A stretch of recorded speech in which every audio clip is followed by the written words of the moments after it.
and I studied aromatherapy and massage, and I was very, very lucky because an amazing woman who was a retired nurse called Mrs. Brooks taught me massage on a Saturday morning, therapeutic massage at the local college.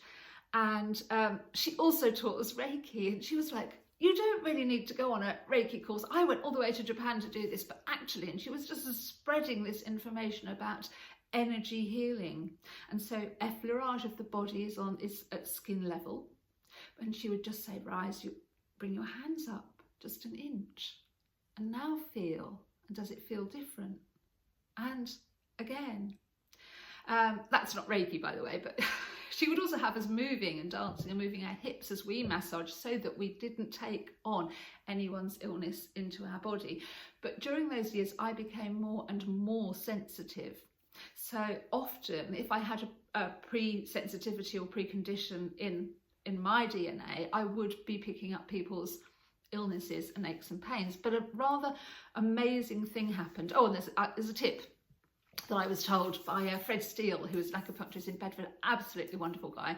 He said, right, here's 2 really simple tips. If that's you, if you're doing energy work with other people in any way, or you're doing massage or therapies, and this includes facials and beauty therapies, I guess even hairdressers, you're really taking that energy from people.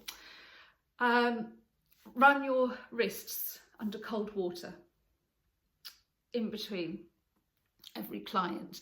And he did encourage us to wear a white beautician's or clinical coat, or I've noticed now that scrubs in hospitals aren't white, but nurses used to always have big white aprons on. There's a reason, because white reflects light, so it reflects energy, and you want to be reflecting energy and not taking it in from sick people. So they're 2 things that, you could listen to that and go, oh, that's bonkers. And then you could listen to it and go, well, of course it's not, because that's how frequencies work. And metaphysicists, and physicists know now and are really beginning to understand. Scientists are sort of catching up with this intuitive knowing, in the sense that they're beginning to prove and know and affirm that we are molecules vibrating on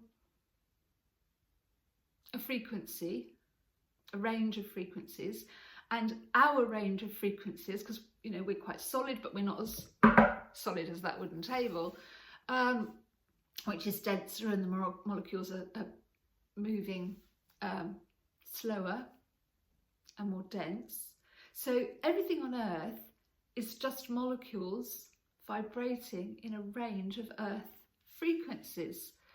I didn't know how to articulate that when all these things happened to me.